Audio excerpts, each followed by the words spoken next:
नमस्कार दोस्तों, आप सभी का एक बार फिर से मेरे चैनल धार्मिक कहानियों में स्वागत है। आज हम सुनेंगे तीसरी देवी यानी माता चंद्रघंटा की कथा। माता चंद्रघंटा तीसरी नवदुर्गा हैं। उनका नाम चंद्रघंटा है। चंद्रघंटा के अलावा चंडिका और रणचंडी के नाम से भी जाना जाता है। ऐसा माना जाता है कि माता अपनी कृपा, बहादुरी और साहस से लोगों को पुरस्कृत करती हैं। उनकी कृपा से उनके भक्तों के सभी पाप, शारीरिक कष्ट, मानसिक क्लेश और भूत प्रेत बाधा भी दूर होती है। आइए सुनते हैं माता चंद्रघंटा से जुड़ी पौराणिक कथा। प्राचीन काल में देवताओं और असुरों के बीच काफी लंबे समय तक युद्ध हुआ।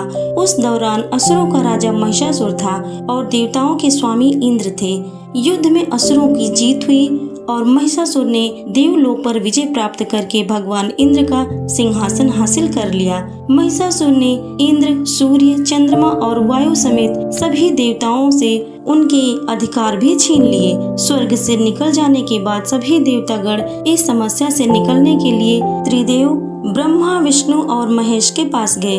वहां जाकर सभी देवताओं ने असुरों के किए गए अत्याचार और उनसे छीने गए सभी अधिकारों के बारे में भगवान को बताया। देवताओं ने त्रिदेव को बताया कि महिषासुर के अत्याचार के कारण स्वर्ग लोक तथा पृथ्वी लोक पर भी विचरण करना असंभव हो गया है।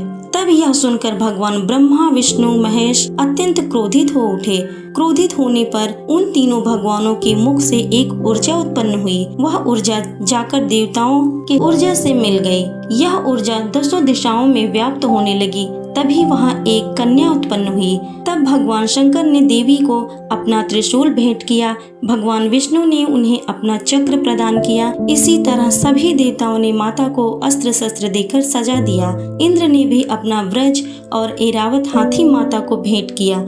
सूर्य ने अपना तेज तलवार और सवारी के लिए शेर प्रदान किया। तब देवी चंद्रघंटा सभी शस्त्रों को लेकर महिषासुर से युद्ध करने के लिए युद्ध भूमि में आ गई। उनका यह विशाल रूप देखकर महिषासुर भय से कांप उठा। तब महिषासुर ने अपनी सेना को मां चंद्रघंटा पर हमला करने को कहा। कहते हैं कि महिषासुर की विशाल सेना माता की कोप से नष्ट हो गई। चंद्रघंटा मां ने राक्षसों के समूह का संहार करने के लिए धनुष की टंकार को धरा।